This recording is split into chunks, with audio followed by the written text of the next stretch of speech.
주님 평화. 오늘 전이성당에서 우리 제임스 형제 천미사를 했습니다. 전이성당이 이제 저희 수도원 본원이 전이에 위치해 있기 때문에 어떻게 보면 저희 본당이에요. 그래서 천미사 재밌게 신나게 감사하는 마음으로 축제로 잘 지내고 왔습니다. 형제 떨지 않고 강론도 잘 했는데 너무 목소리를 우물거려가지고 잘 안 들렸다는 게 약간의 흠이긴 합니다. 어쨌든 그 미사 참석하면서 나눴던 하나의 경험을 여러분들께 이야기하고자 합니다. 미사 준비하면서 이제 제2방에서 사제들이 모여 있었어요. 오늘 그 미사 준비할 때 저희 이제 한국 형제가 4명 그리고 잠비아 형제 2명, 6명의 사제가 미사를 했거든요. 함께. 근데 그 잠비아 신부 둘하고 우리 이번에 대전신학교 입학을 하는 형제하고 대화를 나누고 있었는데 거기서 이제 그 형제가 마시베라는 단어를 썼어요. 그 마시베라는 단어를 듣는 순간 옛날 기억이 떠오르더라고요. 참 저의 그 모난 모습을 보게 되는 그런 기억인데요. 예전에 제가 수도원에 입회했을 때 잠비아 형제가 총 4명이 있었어요. 한 형제는 그 4학년, 학부 4학년을 그때 다니고 있었고 다른 형제는 이제 학부 2학년, 그리고 두 형제는 저하고 동기였어요. 그래서 저하고 같이 있으면서 한국말 공부하고 신학교 들어가고 뭐 이렇게 했죠. 이제 그 중에 2명은 이제 환속을 했어요. 그리고 맨 처음 첫 번째 잠비아 형제, 그 형제는 신문에도 났어요. 최초로 잠비아 아프리카 출신 수도자가 한국 신학교에서 공부를 시작했기 때문에 지역 신문에 났었습니다. 근데 그 형제가 있는데 이제 시간이 지나면서 보니까 언제부턴가 그 형제에게 다른 잠비아 형제들이 마슈베라는 단어를 쓰는 거예요. 마슈베, 마슈베.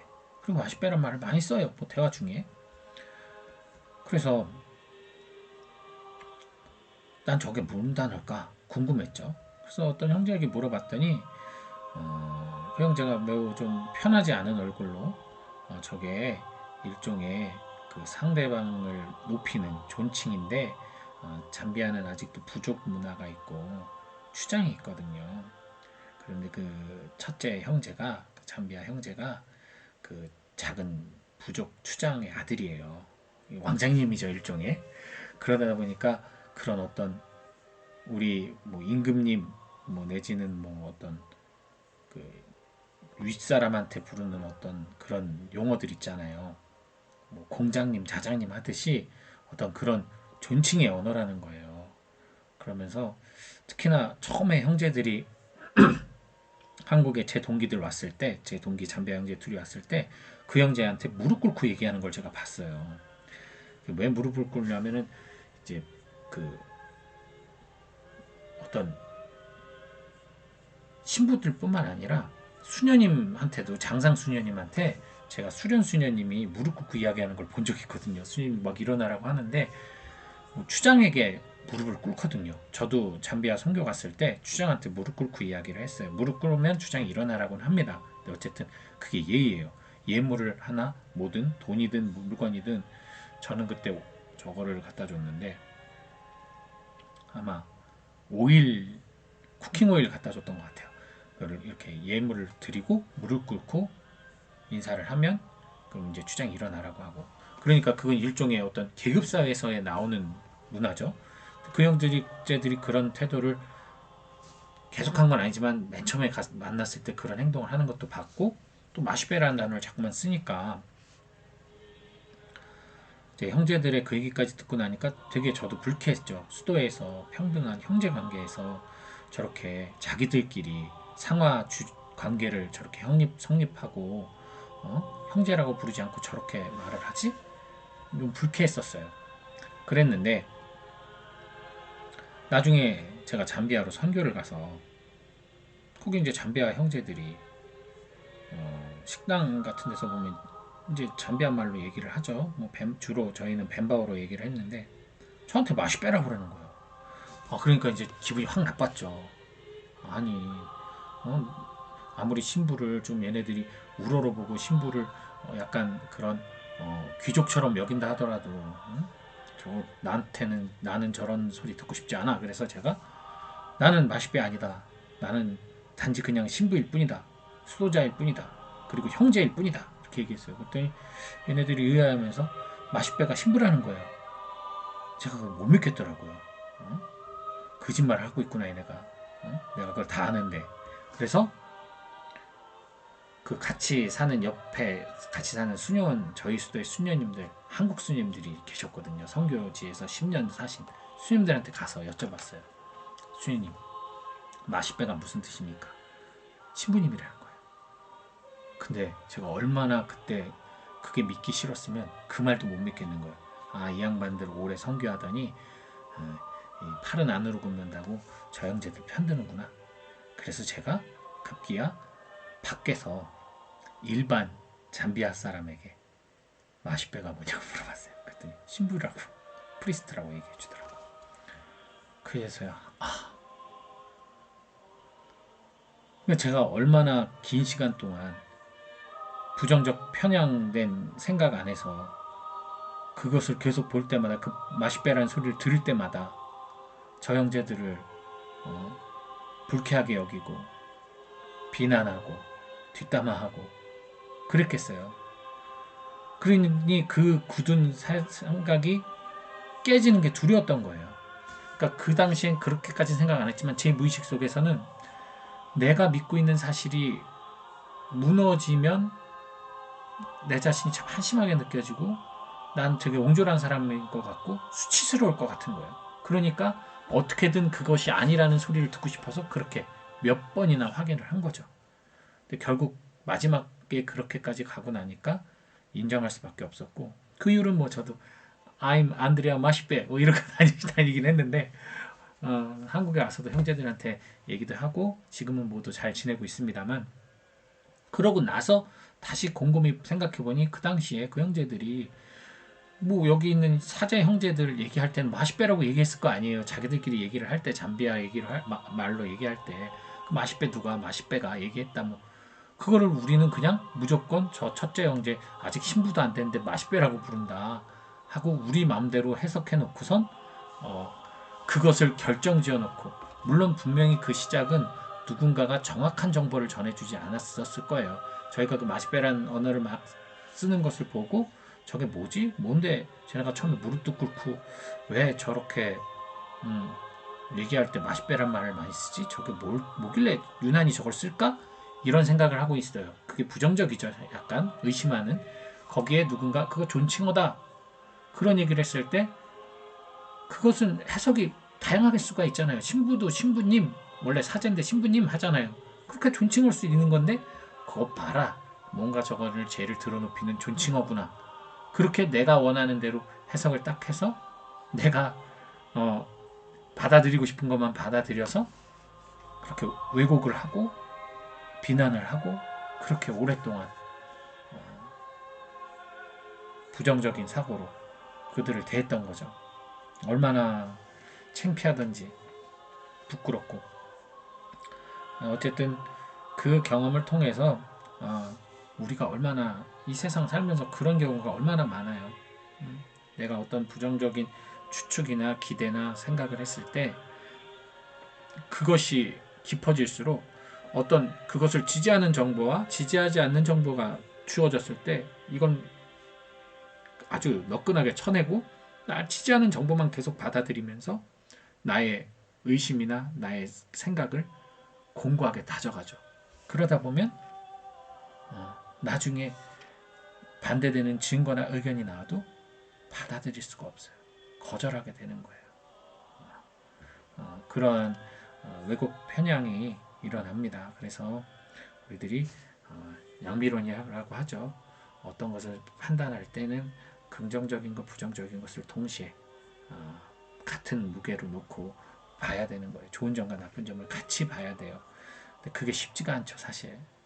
사람은 어느 한쪽으로 기울 수밖에 없고 자기 보이는 거대로 믿고 할 수밖에 없다라는 치명적인 약점이 있죠. 그거는 뭐 여러분들도 너무 많이 경험을 하셨을 거예요.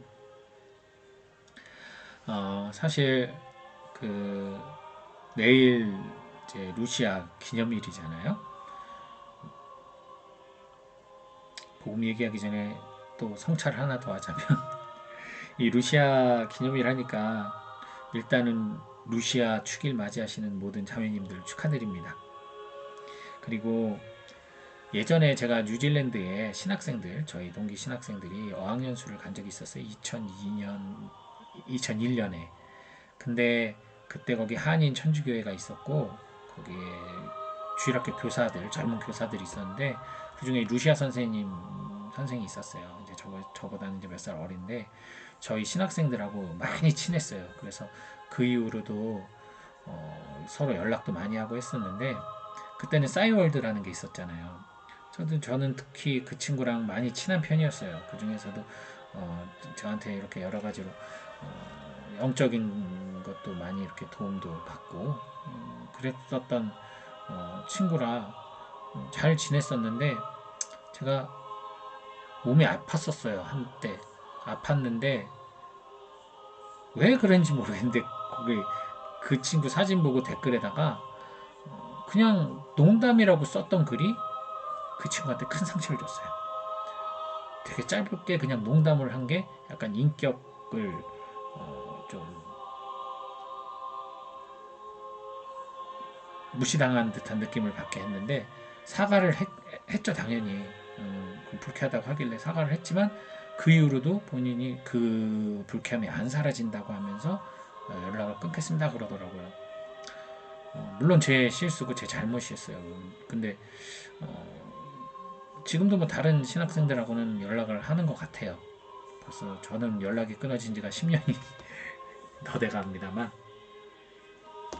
그래서 그 친구는 지금 뭐 제가 알고 있는 거는 그 당시에 이제 미국 군인 남편하고 결혼해서 미국에서 결혼한 것까지만 알고 그 이후로 어떻게 사는지는 전혀 모르지만 어쨌든 제가 간혹 가다가 친한 사람들에게 말이나 행동이나 글로 너무 편하니까 짓궂게 했던 실수, 잘못들로 인해서 상처를 주는 경우가 제가 왕왕 있었어요.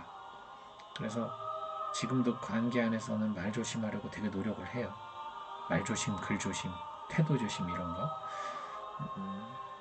관계성이 부족한 거죠. 네, 저의 또 부족함 하나를 고백하면서 사실 오늘 복음도 내일 복음도 아까 말씀드린 그런 부분을 이야기합니다.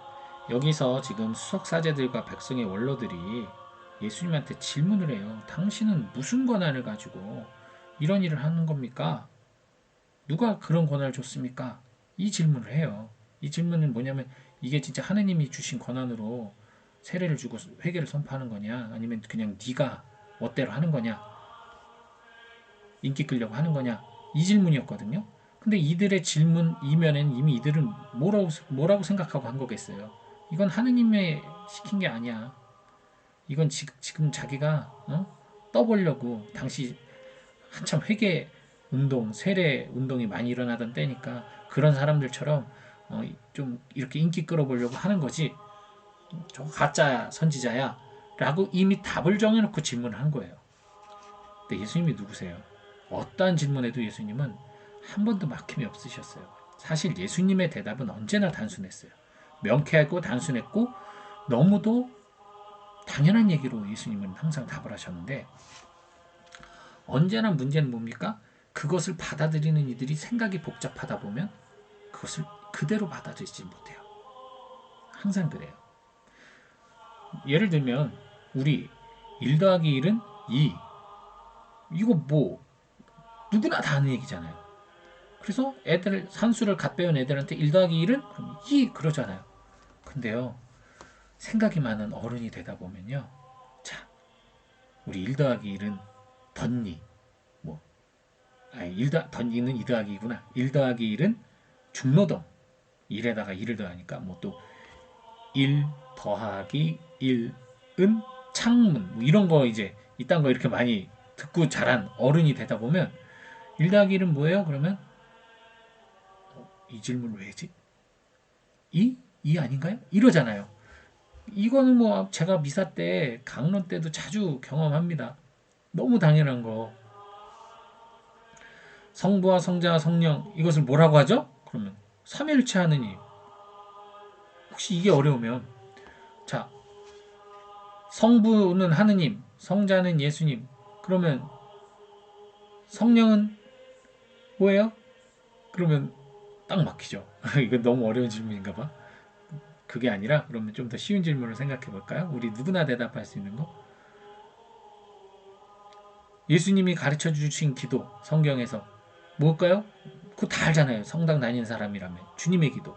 근데 대답 안 하는 사람 중에는 물론 부끄러워서 그냥 대답하는 거 별로 안 해서 하는 사람도 있는데 저 질문을 왜 하지? 라는 생각에 이러는 사람들이 있어요. 분명히 생각이 많다는 거죠.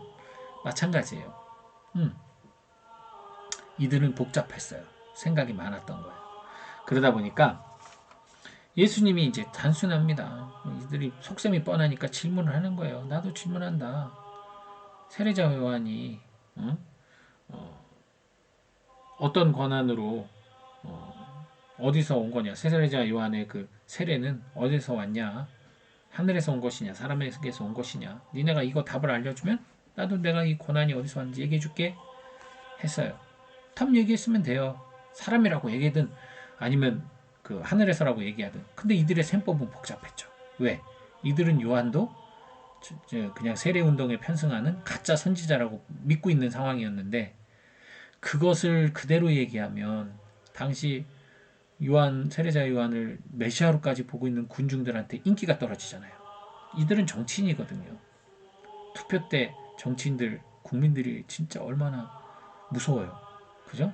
평상시엔 안 무섭지만 마찬가지예요. 이들도 군중이 무서운 거예요.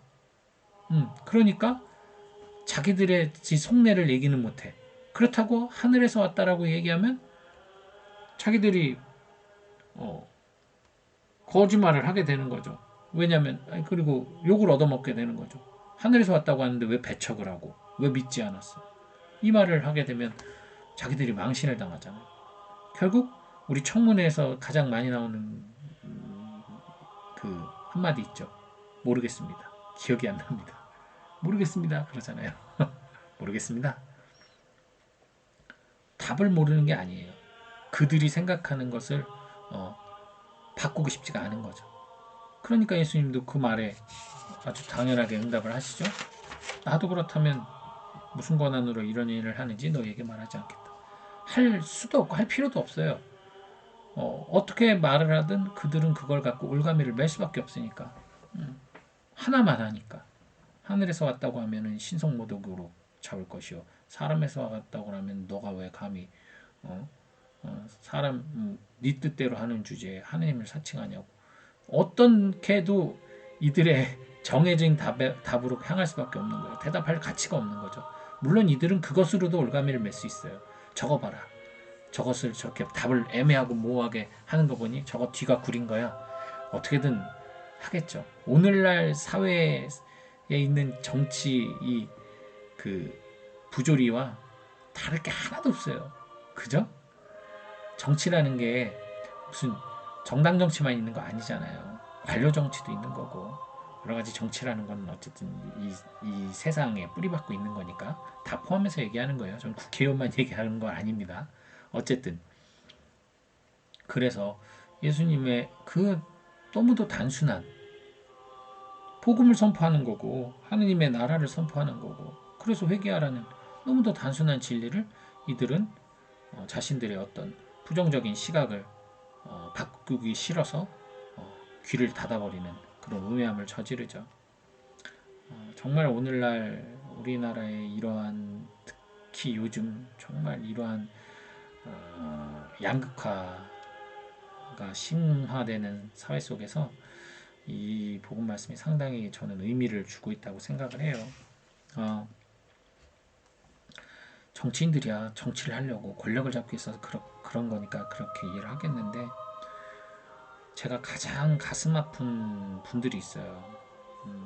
누구냐면 이제 연세들이 많이 이제 잡수셔서 하느님 나라에 갈 준비를 해야 될 분들, 연세들 많으신 분들, 이제는 이 세상의 어떤 영달에 집착하기보다는 하느님 나라 갈 준비를 착실히 하면서 더 기도하고 복음 안에서 살아가려고 애를 써야 될 분들이 어떤 정치, 사회, 문화적인 어떤 그 양극화에 휘말려서 분노하고 화내고 비난하고 막 싸우고 하는 그 모습.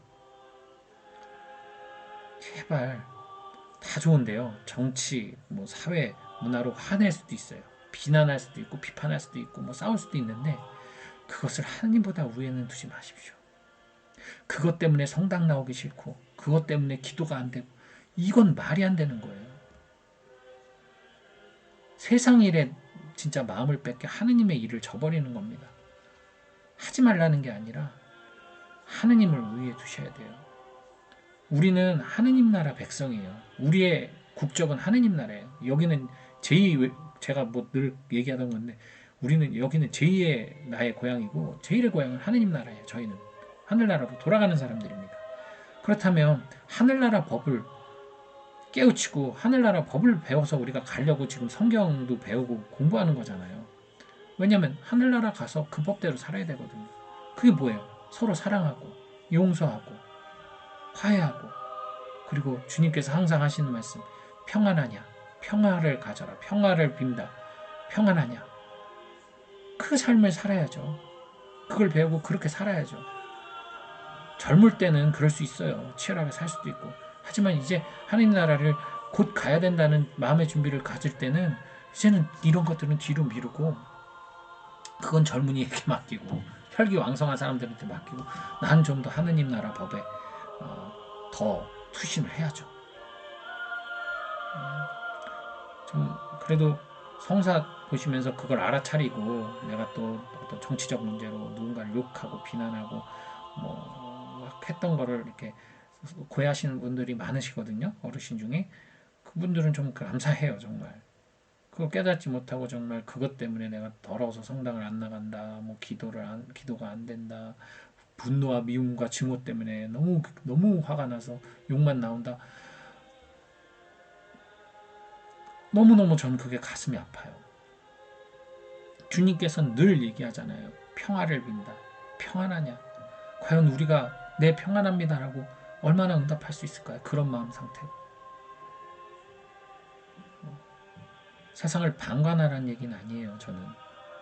저도 저의 정치 성향이 있고 저의 신념이 있어요. 그렇기 때문에 사회, 경제, 문화, 정치에 대해서 저도 생각하는 바가 있지만 그럼에도 불구하고 그것이 하느님을 향한 저의 사랑과 그 믿음 안에서의 그 믿음을 반석으로 깔아놓고 사는 것에 흔들림을 주지는 않아요. 믿음이 반석이 돼 있으면 그 위에서 그런 거 있어도 관계없어요. 사라집니다. 그래서 우선순위 다 떠나서 우선순위 그런 거 있다 하더라도 함께 기도할 때는 저 사람들은 나의 형제예요. 나랑 반대되는 사람이라 할지라도 그 사람은 나의 형제예요. 누이예요. 네. 그러면서 국회의원들 얘기하면 재밌잖아요. 그렇게 막 서로 막 헐뜯고 싸우다가도 끝나고 퇴장하면 뒤에서 악수하고 같이 사우나 간다고 하잖아요. 그 사람들은 그러는데 왜 우린 그러지 못할까요? 그 모습 보면서 한쪽 당에 편승해서 상대당 쪽 사람들 지지자들 비난하고 욕하면서 실질적으로 내 가족 가장 사랑하는 가족이나 지인들과 색깔이 다를 때 그들과 싸우고 정치인들은 정작 그거 보여주는 정치인들은 안 그러고 있는데